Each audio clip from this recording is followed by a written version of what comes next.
Apa dasarnya Mas Roy, Bu Tifa mengatakan ijazah Pak Jokowi palsu?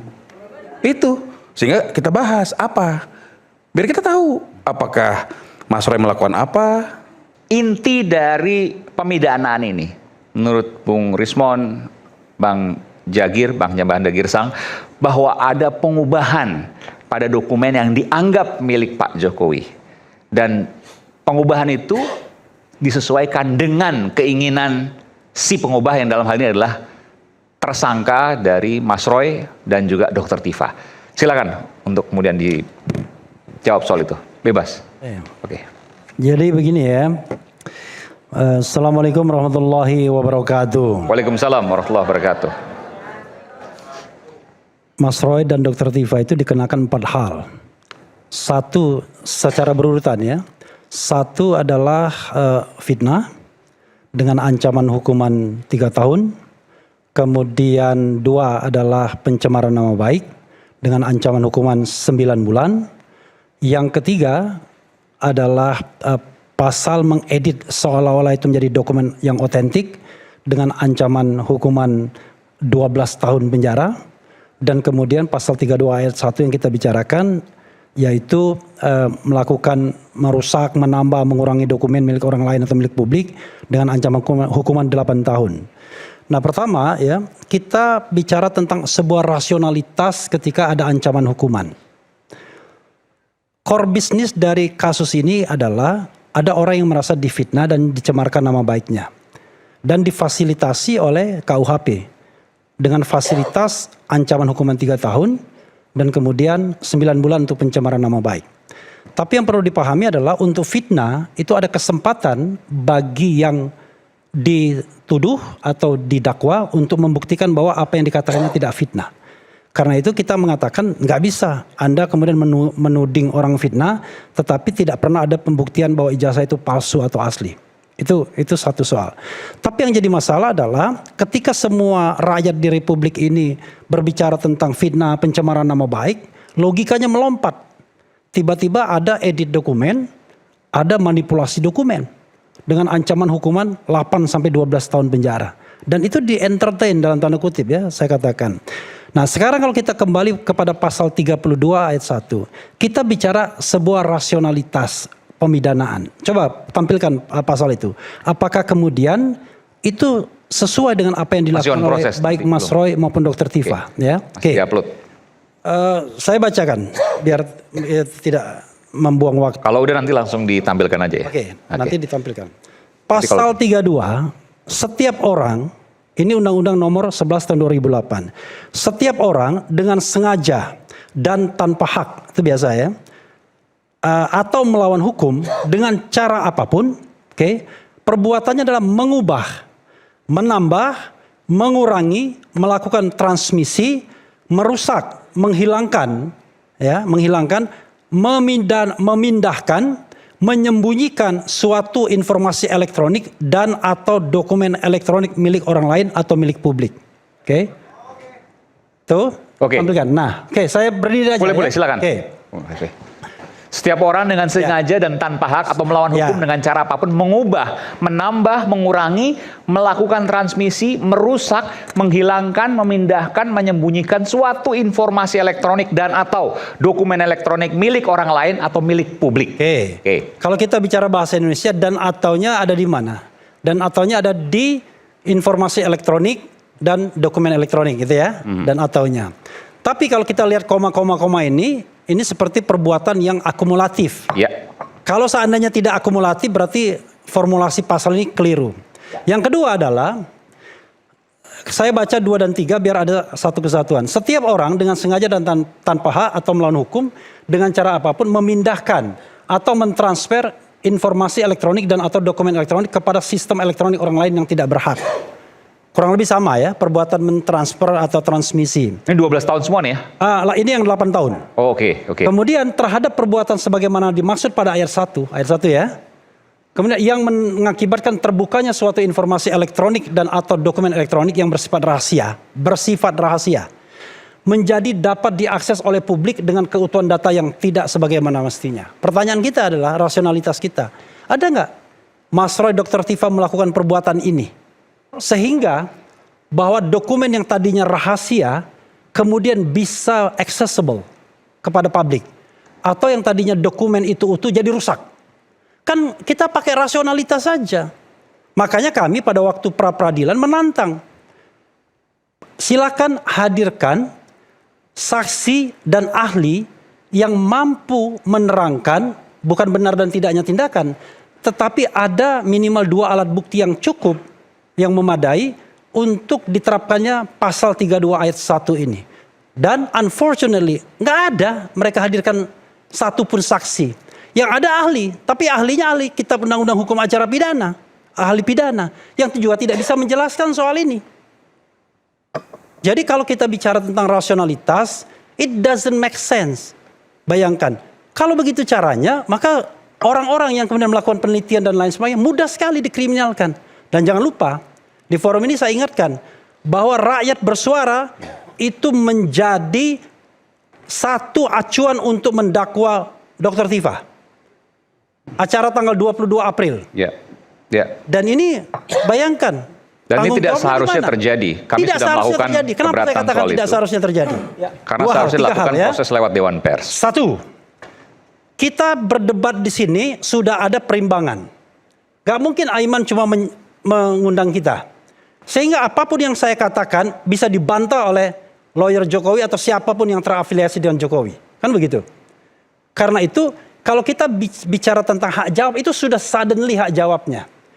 Kalaupun Anda tidak suka dengan apa yang terjadi, Anda bisa melakukan yang namanya komplain mekanisme Lewat Dewan kepada Pers. yang bersangkutan. Enggak, belum hak jawab. Di acara tersebut. Iya, Oke, hak jawab. betul.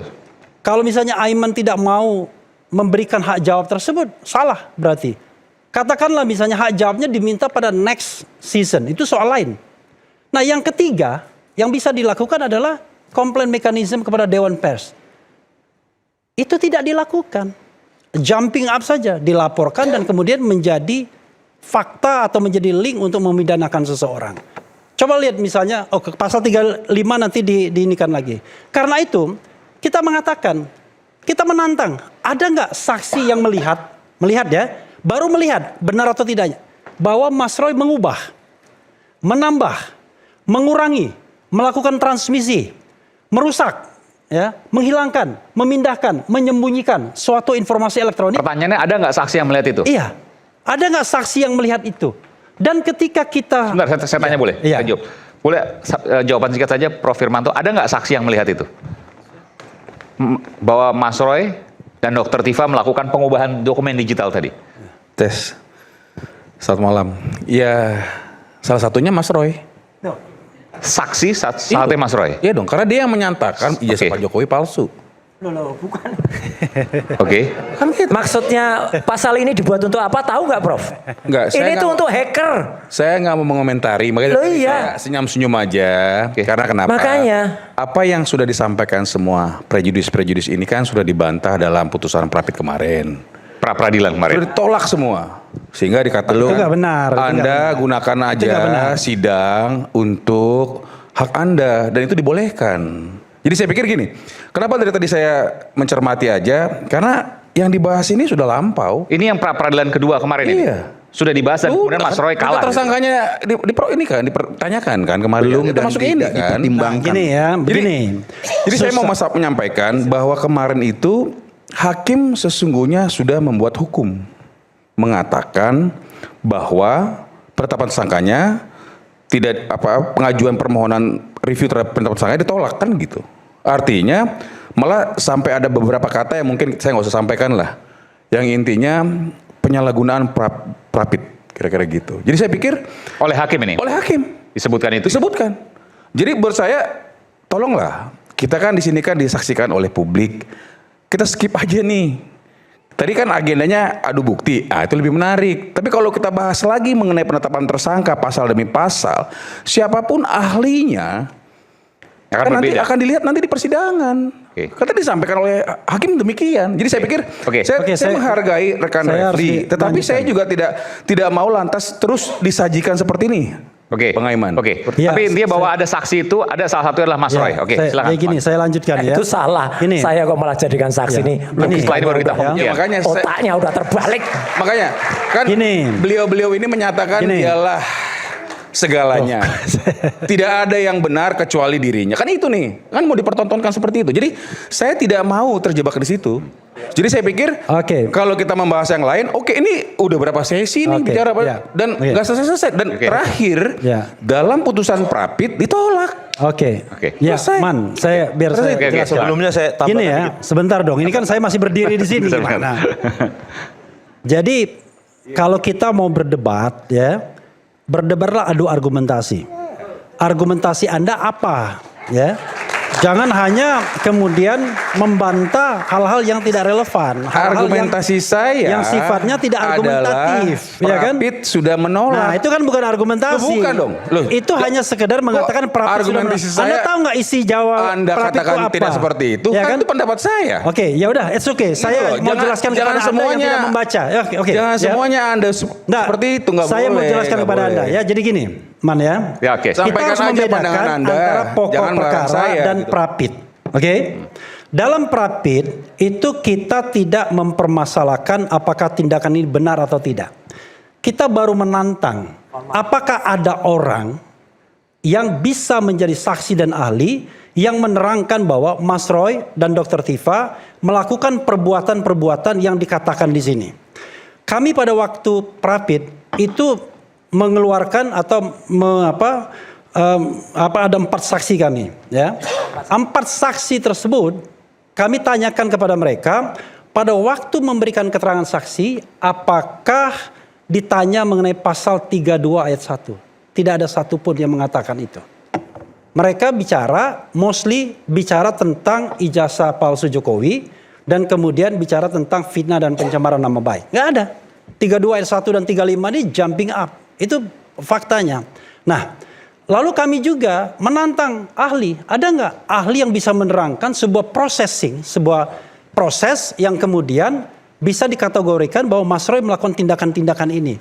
Dan dikaitkan dengan pasal 3. Bahwa dokumen yang bersifat rahasia itu menjadi dapat diakses, accessible. Jadinya, pertanyaan saya adalah, misalnya untuk dokumennya Dian Sandi. Kita bisa nggak mengakses dokumen Dian Sandi itu dari awal? Dari awal kita bisa mengaksesnya kok. Bukan dokumen rahasia, lalu kemudian dikutak-katik Mas Roy jadi accessible atau rusak. Kan nggak begitu. Jadi kalau kita menegakkan hukum nggak pakai rasio, ya susah. Ya kan, pokoknya. Oke, apalagi kalau saya menunjukkan pasal 35, itu nggak masuk akal. Pasal 35. Nah, ini ya, kalau dibilang ini perdebatan lama, belum bro. Kan belum masuk pokok perkara. Kemarin itu kita ditolak itu bukan pada substansinya. Tantangan kita itu nggak dijawab sama hakim. Hakim menjawab apa? Hakim menjawab dengan prejudice. Apa? Ini tidak relevan. Harusnya Prapit ini diajukan ketika penetapan tersangka pada tanggal 7 November 2025. Kalau kita bicara hukum itu hak. Kalau itu misal hak kita mau gunakan tanggal 7 November kayak atau sekarang kayak sepanjang dibolehkan oleh hukum, ya nggak ada masalah. Apalagi kemudian seorang hakim mengatakan bahwa ini menunda-nunda pokok perkara. Ini menyalahgunakan Prapit dan lain sebagainya. Betul. Itu bukan pertimbangan hukum, Betul. itu prejudice yang seharusnya tidak boleh dibuat oleh seorang hakim.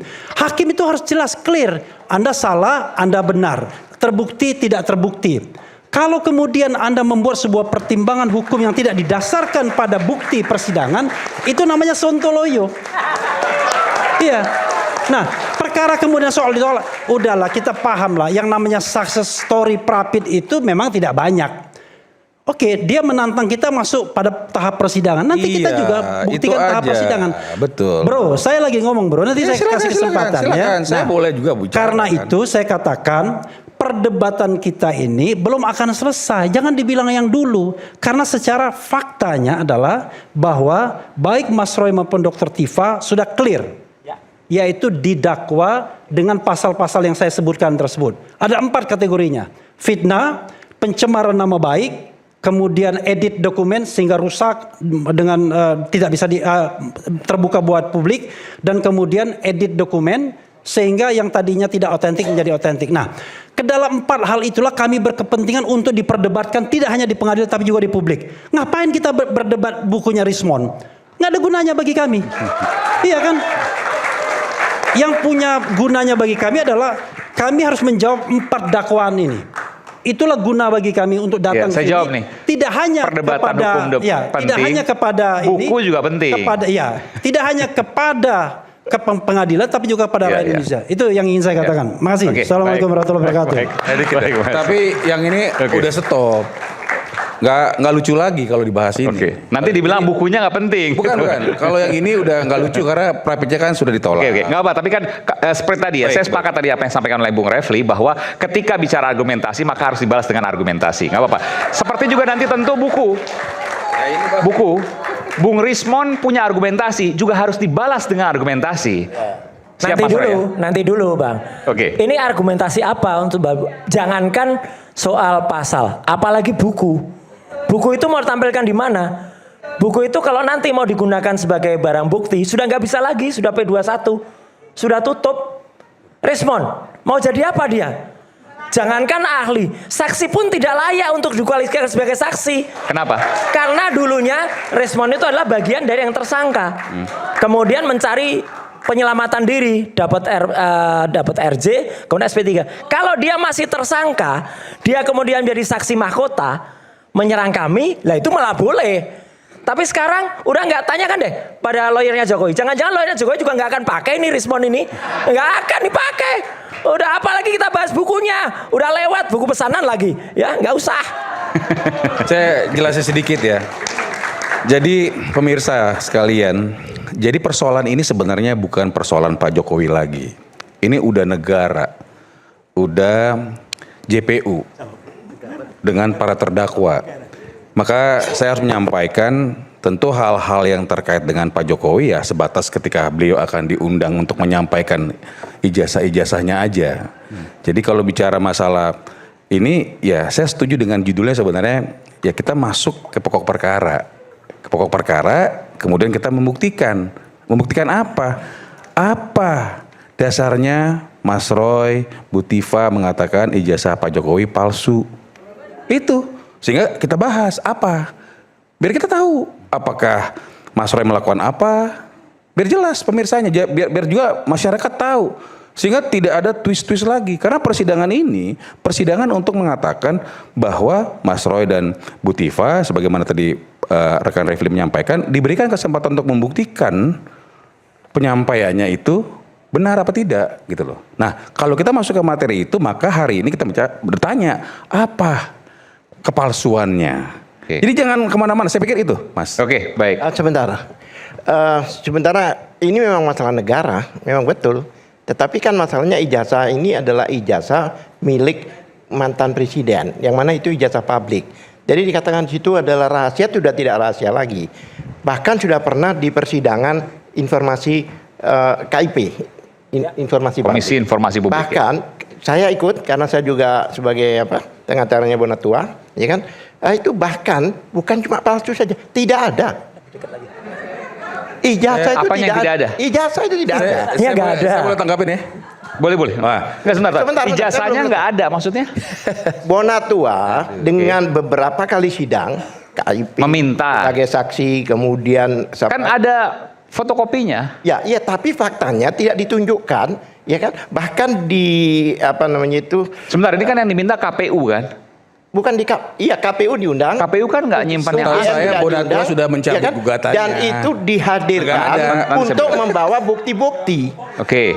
Mereka dihadirkan itu tidak dibawa bukti-bukti itu dan tidak ada. Bahkan yang seharusnya disimpan di arsip nasional pun juga tidak ada. Sebentar. Ini kan fotokopiannya kan?